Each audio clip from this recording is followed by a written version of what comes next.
Bonjour. Notre deuxième capsule, ça va être pour l'assemblage des murs.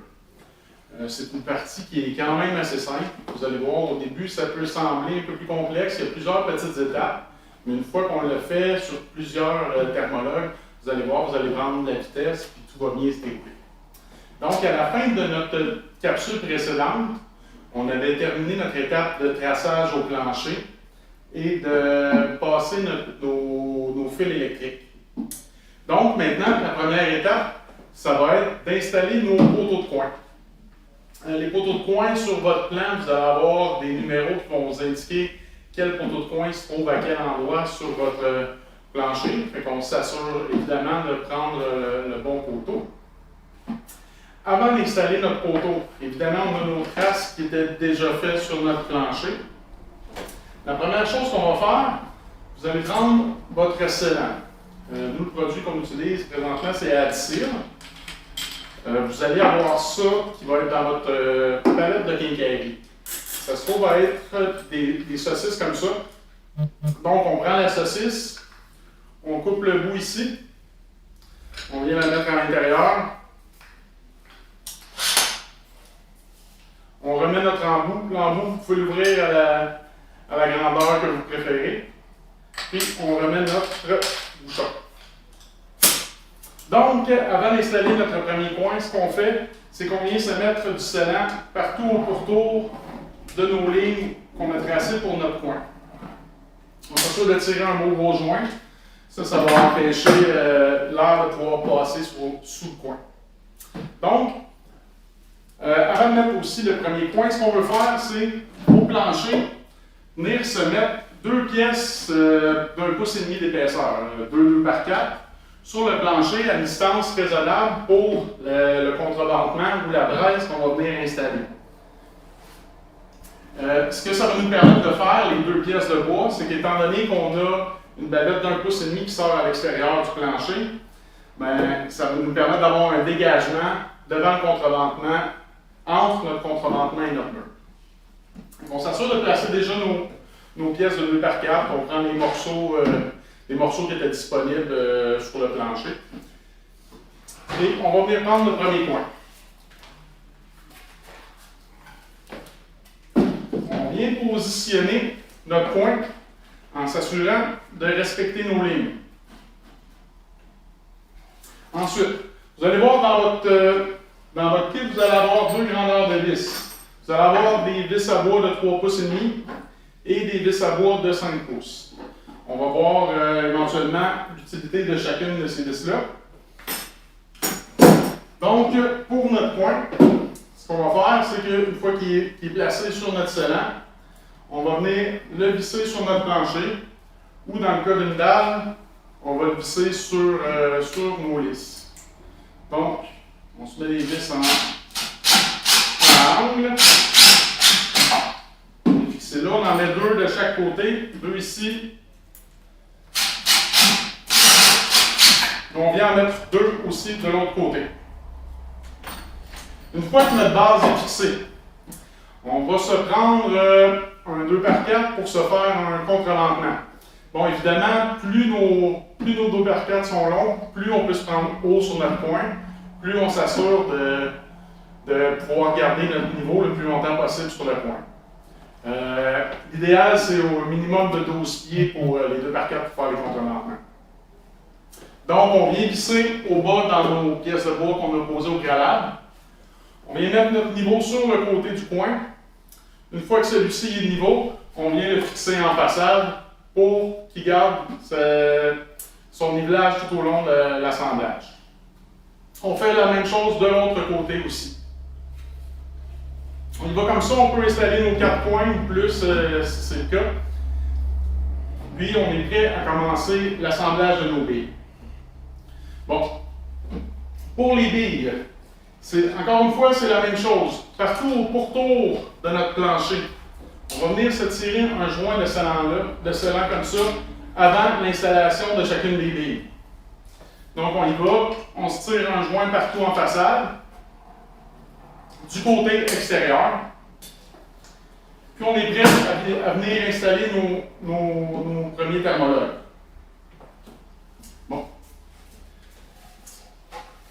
dans ce cas-ci, je serais exemple sur le mur 2, j'aurais le rondin 2, 1, 1. Lui, avant de venir installer la première, petite chose à faire aussi.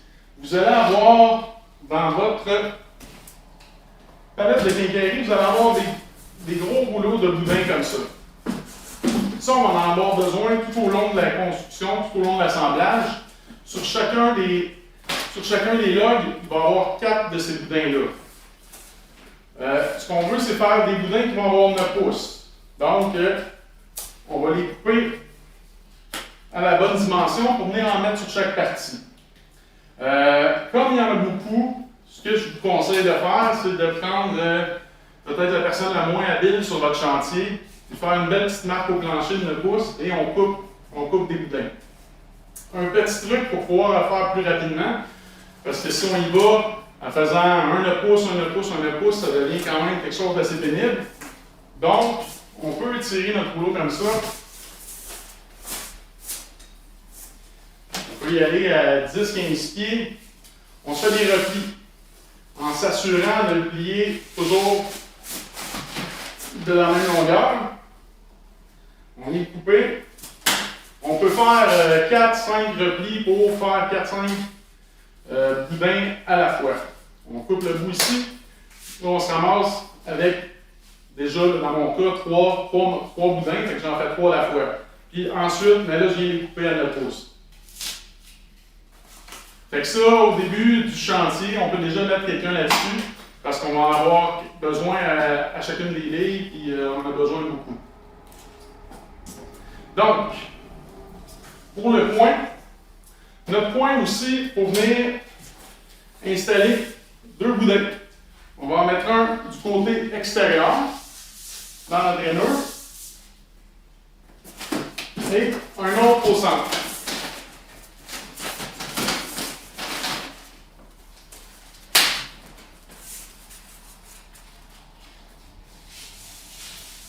La rainure du côté intérieur du coin, vous allez avoir ce qu'on appelle des clés. C'est des pièces de bois qui viennent se glisser à l'intérieur. Ce que ces pièces-là vont permettre, c'est qu'une fois qu'on vient mettre notre log au coin, bien, ça va nous garder notre alignement en profondeur pour être certain que notre mur ne s'en va pas en faisant des ronds. Donc, on vient tout de suite l'insérer ici. Ensuite, notre bille qui s'en va du côté du coin. Bon, évidemment, il faut que les boudins correspondent à ceux qu'on a placés sur notre coin. On a un boudin côté extérieur et un boudin au centre. Vous pouvez tout de suite placer les autres boudins de l'autre côté. Quand on a une jonction de log à log, on va toujours venir mettre nos boudins dans les 2 rainures qui sont dans le bois, c'est-à-dire extérieur et intérieur. On va comme ça. On est prêt à venir installer notre premier log. On vient le positionner comme ça, à sa place, en s'assurant de toujours suivre la ligne qu'on s'était tracée au plancher pour garder notre mur droit. Dans la longueur totale d'un mur, le mur en réalité se trouve à être 3/8 plus court que la distance qu'on a entre nos 2 points. Donc, la première pièce qu'on va placer, qui va être à côté de notre coin, on va se garder un espacement d'environ 3/16 entre le point et le log. Ça va nous permettre éventuellement de pouvoir se tirer un beau joint pour avoir une bonne épaisseur du côté intérieur. Puis ça nous permet aussi de pouvoir assembler nos pièces sans que ça soit trop serré. Donc, on place notre premier. Pour ce qui est de nos logs qui sont sur le coin, le premier log qu'on va installer, mais pour celui-là, je vous recommande de venir visser les vis de 5 pouces en premier. Pourquoi? C'est qu'en s'assurant de visser sur le dessus d'abord, c'est qu'on ne fera pas bouger notre log vers le coin. On ne veut pas ratisser la distance qu'on s'était gardée au départ. Donc, on prend nos vis de 5 pouces, on vient les mettre et on visse.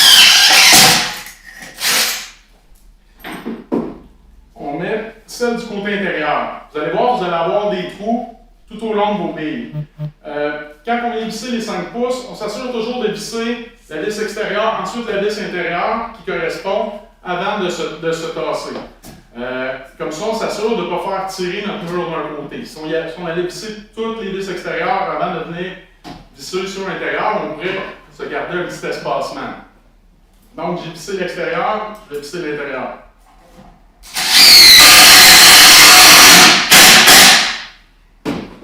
Mon positionnement est bon.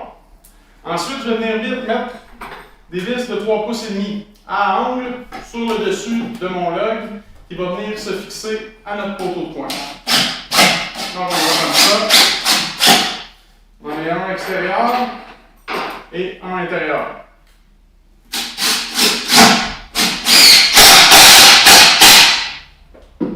Ça, c'est fait. Ensuite, je vais venir en fixer dans l'autre extrémité, sur le côté aussi, pour bien fixer toujours notre log au plancher puis s'assurer qu'il a bien descendu au bon endroit. Donc, on les prend et on vient les mettre ici sur le bout.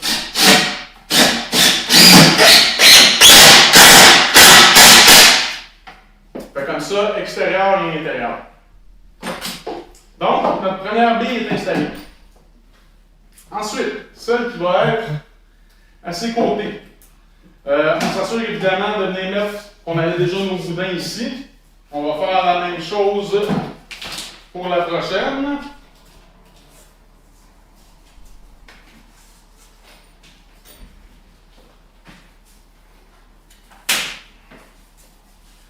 On met nos boudins ici. Et avant de venir les jointer, vous allez avoir ce qu'on appelle du conceal. Ça va être une espèce de potée siliconée qui est imperméable, qui va empêcher l'eau de pénétrer entre nos joints de billes. Donc celui-là, quand on vient le faire, on s'assure de suivre le profil extérieur de notre rondin. Celui-là, on peut en mettre plus que pas assez. Éventuellement, on va peut-être déborder à l'extérieur. Une fois qu'il est sec, on vient couper le surplus par l'extérieur. Donc on y va, on tire notre joint. Comme ça. Là, dans ce cas-ci, j'avais un fil qui arrivait dans ce rondin-là. Bon, là, évidemment, ce qu'on va faire, c'est qu'on va prendre notre ruban mesuré. On va mesurer la distance entre notre premier rondin et le deuxième. Dans ce cas-ci, j'ai environ 1 pouce. Ce que vous allez faire, l'idéal, c'est d'avoir une mèche d'environ 12 pouces par 1 pouce de large pour pouvoir percer vos rondins. Parce que ce qu'on veut, c'est le plus possible être capable de le faire en une étape, notre perçage, plutôt que de le faire par le dessus et le dessous. Donc, on y va et on perce le tisane.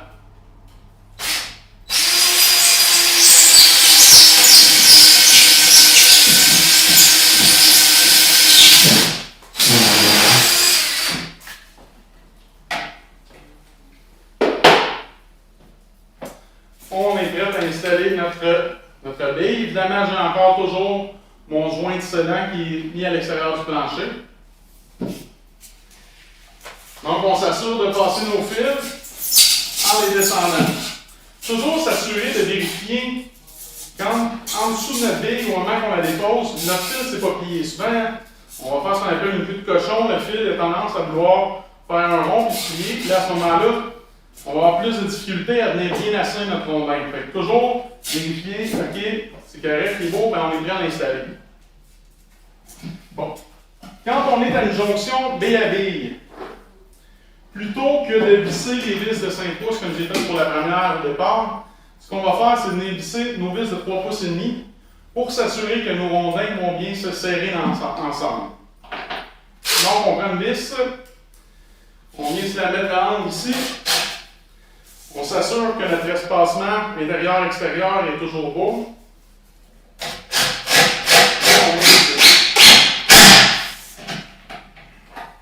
Avec votre bille, si vous voyez que votre jonction a tendance à vouloir soit sortir, la hauteur n'est pas tout à fait égale de l'une à l'autre, bien, selon l'angle que vous allez donner à votre vis, vous êtes capable de faire travailler votre pièce de bois pour qu'elle vienne se placer correctement.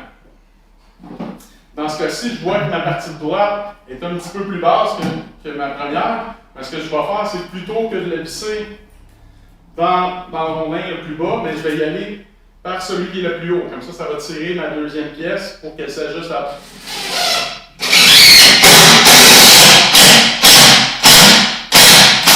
Il va comme ça. Une fois qu'on a vissé ces deux-là, on va aller à l'extrémité pour visser les deux autres pour s'assurer encore de pousser le plus possible notre pièce de bois vers la première. Là, dans ce cas-ci, il manque un petit bout de plancher, hein? Mais c'est ça, on y va comme ça. Une fois qu'on a fait la première rangée, l'autre étape à faire avant de pouvoir installer notre deuxième, c'est on va prendre encore une fois notre boudin. Vous allez voir sur vos billes, il va y avoir deux rainures sur le dessus. La rainure du côté extérieur, on va venir mettre un boudin. Et celle qui est plus vers l'intérieur, c'est qu'on va venir mettre de l'uréthane. Donc, ce qu'on fait, on prend notre boudin et on vient rentrer dans notre rainure comme ça.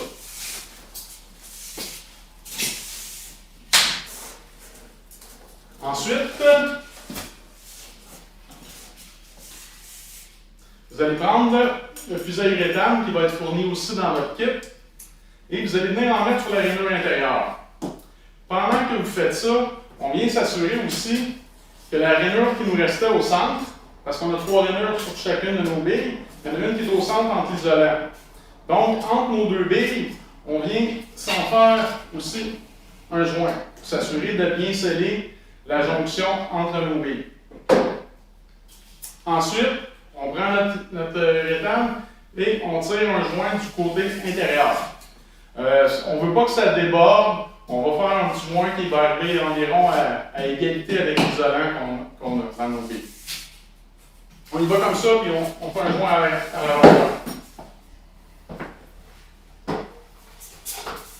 Ensuite, on va arriver avec notre deuxième bille. On va venir positionner. Dans ce cas-là, j'ai toujours mon fil. Je vais me faire une marque et on va le percer.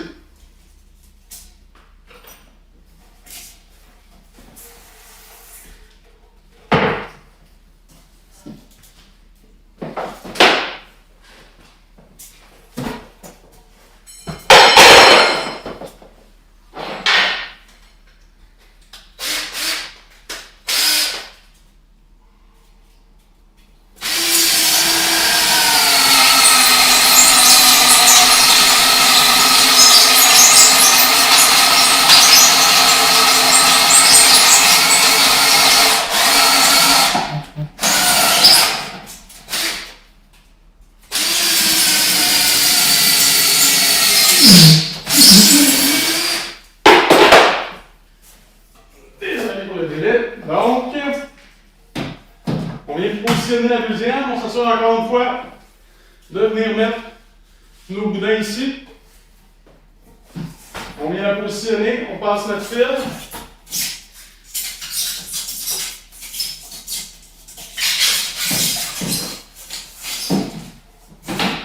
Et on vient les jointer ensemble. Là, dans ce cas-ci, encore une fois, on s'assure, comme on est la première pièce qu'on pose qui est à jointer un coin, on s'assure de venir visser nos vis de 5 pouces en premier. On visse nos vis de 3 pouces et demi dans les coins et les autres au bout. Et ainsi de suite.